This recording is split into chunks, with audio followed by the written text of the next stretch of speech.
Well, hello, my name is Leo Vasiliou, and I want to extend a healthy, sincere, good day to all of you. Thank you so much for giving us some of your precious time, and thank you for not harping on the misnomer moniker of the name of this track. That is, when we usually talk about performance, we don't usually talk about the number of nines as if we were talking about availability. And so that begs the question, what is the essence of this session? What's to remember long after this session is over? Well, very simply, I kindly suggest that performance is no longer just the cherry on top of your cake of availability. Rather, performance is your entire cake, right? You can't tell how fast or slow something is if it's not available in the first place. But as is the case with my usual say the last thing first approach, in order to appreciate that punchline, you have to hear the entire joke. And so talking through this, you have a query on Google, which is what I refer to as an experience-based full page load. Experience-based simply meaning it contains a lot of components coming together to deliver an experience. And let's say for the sake of the conversation, there's a service level objective of 99.9%. In this case, the service level indicator would be availability. That is the fraction of time the service is usable. And with that SLO, you have an inherent error budget of 0.1%. Now, as we said, that full page is comprised of a lot of components, right? The full page is presented via a web server. Let's just say also with an SLO of 3 nines, a database server also with an SLO of 3 nines. See some ads there, and let's just say that's managed by a different team, and their SLO is also 3 nines. And even though you can't see it, I'm authenticated, and let's say that directory service also has an SLO of, you guessed it, 3 nines.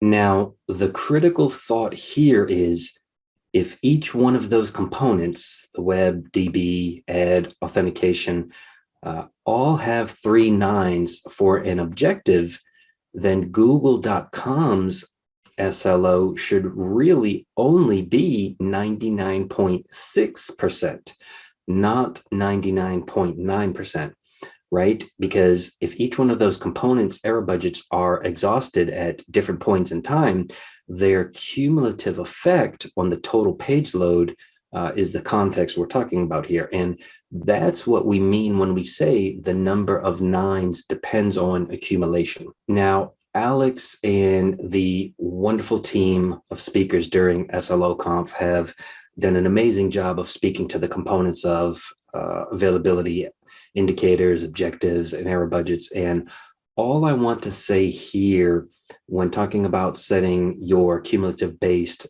service level objectives is go easy on yourself. As Alex eloquently articulated in one of his previous talks, which is where this slide is from, we are all more tolerable to the little blips and hiccups than you think. And so now, team, if I could ask you, clap your hands, do a jumping jack, right? Some type of mental activator to indicate a section change. What we're looking at here is a consideration of a set of performance-based data, right? So we've gone from availability to now performance data as shown in this scatter. And in this case, we're looking at the various performance response times as measured from a CDN request. Now, we might say, what's my average response time? In this case, we apply the arithmetic mean average. We might say our average is around 700 milliseconds, right? A little bit of fluctuation there. Or we might choose a median calculation, in which case we'd say the median response time is around 500 milliseconds.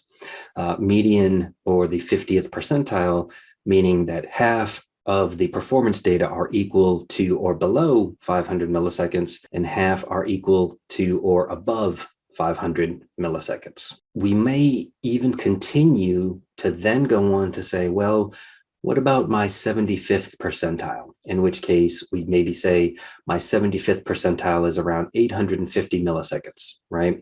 So 75% of my performance are equal to or less than 850 milliseconds, but 25% of my performance are equal to or greater than 850 milliseconds. And if we just show one more, just to kind of get where we're going here, we may go on to say, well, what's my 95th percentile? And as you can see, there's quite a jump.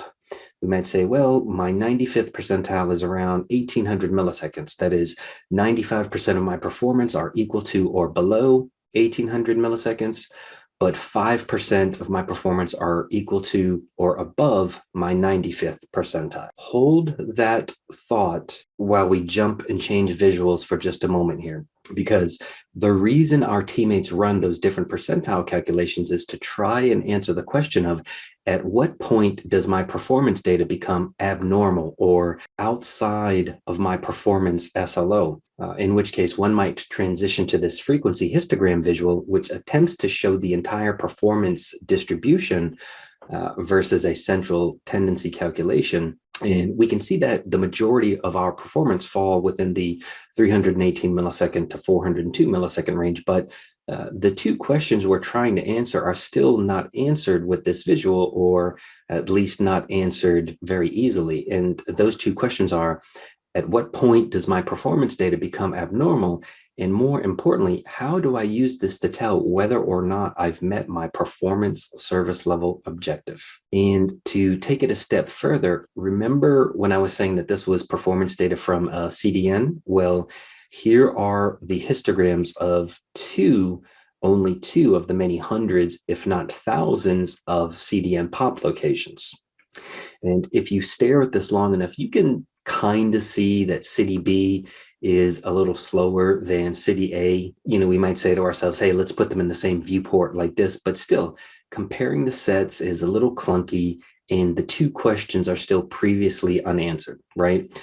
Again, those two questions being, at what point does my performance data become abnormal, and how in the heck do I use this to tell whether my performance SLO have been met? And I guess what we've done here is we've added a third question.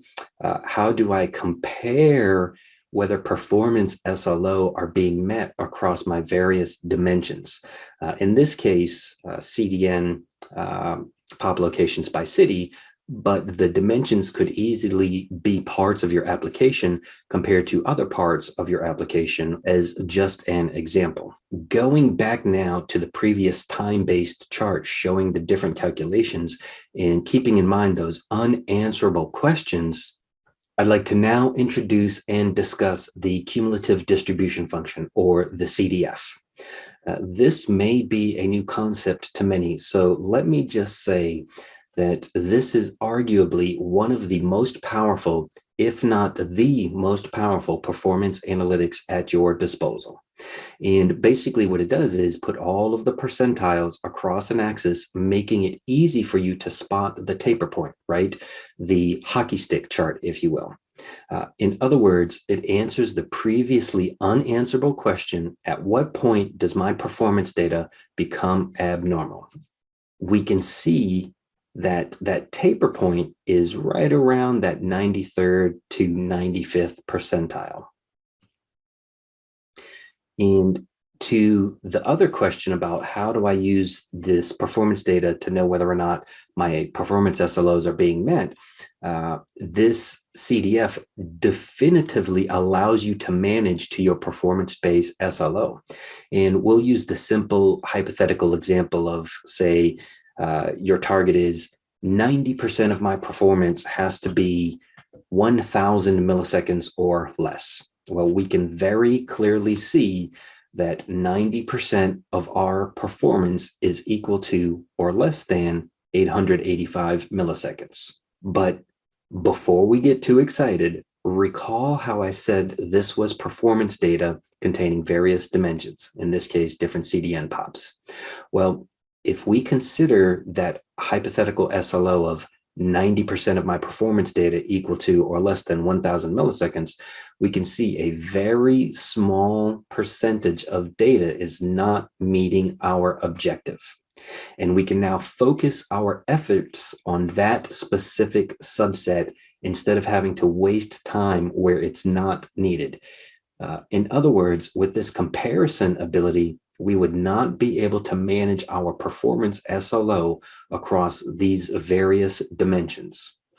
Now, I love the CDF. It gives us new abilities to manage our performance-based SLOs. It allows us to answer previously unanswerable question of at what point does my performance data become abnormal? And it provides a previously unavailable dimensional comparison ability for us to allow the matching of our performance from a service perspective to the multiple personality and dimension profiles of the clients who consume our services. Thank you so very much, everybody, and enjoy the rest of your talks.